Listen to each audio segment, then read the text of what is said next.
Hi friends, நான் மாலினி. இன்னைக்கு ரொம்பவே டேஸ்டி அண்ட் ஹெல்த்தியான கருவேப்பிலை புளிசாதம் ரெசிபி தான் பார்க்க போறேங்க. நார்மலா நம்ம கருவேப்பிலைய குழம்புலயோ இல்ல ரசத்துலயோ எதுல போட்டாலுமே நம்ம அதை தனியா தூக்கி வச்சிருவோம். நம்ம சாப்பிட்டாலும் நம்ம வீட்டுல இருக்கவங்க கண்டிப்பா சாப்பிட மாட்டாங்க. ஆனா அந்த கருவேப்பிலையில அதிகமான சத்துக்கள் இருக்குங்க. பிளட் சுகர் லெவலை கண்ட்ரோல் பண்றதுக்கு, வெயிட் லாஸுக்கு, ஹேருக்குன்னு எல்லாத்துக்குமே ரொம்ப யூஸ்ஃபுல்லா இருக்கும். அயன் சத்து அதிகமா இருக்கிறனால நம்ம உடம்புக்கு ரொம்பவே நல்லதுங்க. கருவேப்பிலைய தினமும் சாப்பிட்டு வரும்போது முடி நல்லா வளர்ச்சி அடையும், கருகருன்னு இருக்கும். இந்த மாதிரி கருவேப்பிலை புளிசாதம் செஞ்சு கொடுங்க, ரொம்பவே விரும்பி சாப்பிடுவாங்க. டேஸ்டும் பாத்தீங்கன்னா சூப்பரா இருக்கும். ரொம்ப ஈஸியாவும் செஞ்சிடலாம். இப்ப கருவேப்பிலை புளிசாதம் செய்யறதுக்கு ஃபர்ஸ்ட் ஒரு பவுடர் ரெடி பண்ணிக்கலாங்க. அதுக்காக பேன்ல ஒரு டேபிள் ஸ்பூன் கொத்தமல்லி விதை சேர்த்துக்கலாங்க.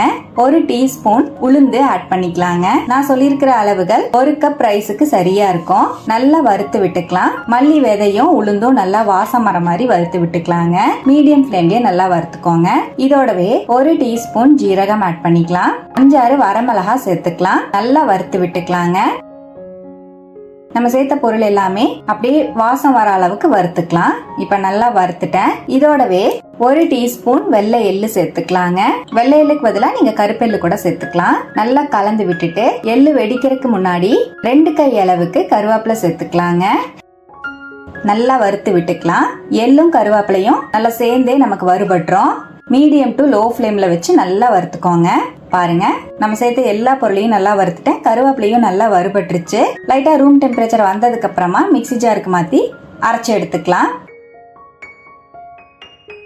ரொம்ப நைஸா பவுடர் பண்ணாம கொரகொரன்னு இருக்கிற மாதிரி அரைச்சு எடுத்துக்கோங்க.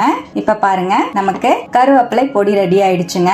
நான் அரைச்சிருக்கிற மாதிரி இந்த மாதிரி பருபருன்னு அரைச்சு எடுத்துக்கோங்க. இருக்கட்டும். இப்ப நம்ம சாதம் ரெடி பண்ணிக்கலாம். தொக்கு செய்யறதுக்காக கடாயில 2 டேபிள் ஸ்பூன் ஆயில் ஆட் பண்ணிக்கிறேன். 1 டேபிள் ஸ்பூன் வேர்க்கடலை சேர்த்துக்கலாம். 10-15 முந்திரி பருப்பு சேர்த்துக்கலாம். முந்திரி பருப்பு ஆப்ஷனல் தான், வேணும்னா ஆட் பண்ணிக்கோங்க, இல்லைன்னா கடலை மட்டும் சேர்த்துக்கோங்க. கடலையும் கடலை பருப்பும் சேர்த்துனீங்கன்னா நல்லா இருக்கும்.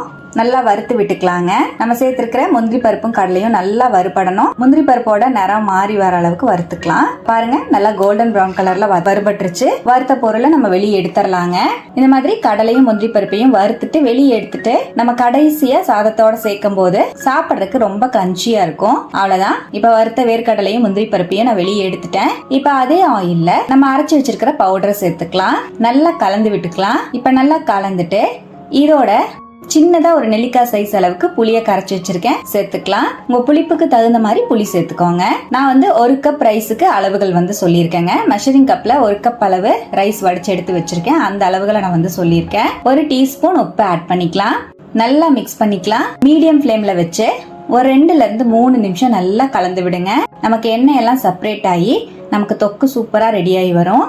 பாருங்க, நல்லா ஆயில் செப்பரேட் ஆக ஆரம்பிச்சிருச்சு. இப்ப இதோடவே சின்னதா ஒரு துண்டு வெல்லம் சேர்த்துக்கிறேன். ரொம்பவே டேஸ்டா இருக்கும். இது ஆப்ஷனல் தான், உங்களுக்கு வேண்டாம்னா ஸ்கிப் பண்ணிக்கோங்க. ஆனா வெல்லம் சேர்க்கறனால சுவை இன்னுமே சூப்பரா இருக்கும்.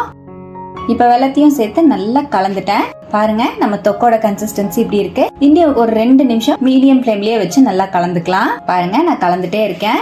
நம்ம தொக்கு சூப்பரா ரெடியாகி வந்துருச்சு. நல்ல ஆயில் எல்லாம் செப்பரேட் ஆயிருக்கு.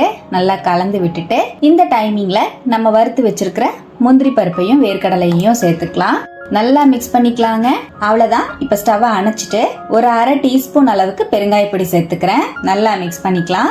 அவ்வளவுதான். இப்ப நம்ம வடிச்சு வச்ச சாதத்தை சேர்த்துக்கலாங்க. நான் காலையில வடிச்ச சாதத்தை மதியத்துக்கு தாளிச்சிருக்கேன். 1 கப் அளவு ரைஸ் சேர்த்திருக்கேன். நல்லா மிக்ஸ் பண்ணிக்கலாங்க. நீங்க பழைய சாதத்திலயும் செய்யலாம், சுடு சாதத்திலயும் செய்யலாம். சாதம் நல்லா உதிரியா இருக்கிற மாதிரி சேர்த்துக்கோங்க. நல்லா கலந்துட்டு சுட சுட சர்வ் பண்ணீங்கன்னா அட்டகாசமா இருக்கும். தொட்டுக்கறக்கு அப்பளம் வடம் இருந்தாலே போதும், சூப்பரா இருக்குங்க. இந்த மாதிரி கருவேப்பிலைய நீங்க தொக்கு மாதிரி ரெடி பண்ணி வச்சுட்டு 1 வாரம் வச்சு யூஸ் பண்ணிக்கலாங்க. பவுடரா ஸ்டோர் பண்ற மாதிரி இருந்தா நமக்கு பொடி அரைக்கும் போது எக்ஸ்ட்ராவா பொடி அரைச்சு நீங்க 1 மாசத்துல இருந்து 2 மாசம் வரைக்கும் ஸ்டோர் பண்ணி யூஸ் பண்ணிக்கலாங்க. ரொம்பவே டேஸ்டியான கருவேப்பிலை புளிசாதம் சூப்பரா ரெடிங்க. டேஸ்ட் அருமையா இருக்கும். கண்டிப்பா இது போல ட்ரை பண்ணி பாருங்க.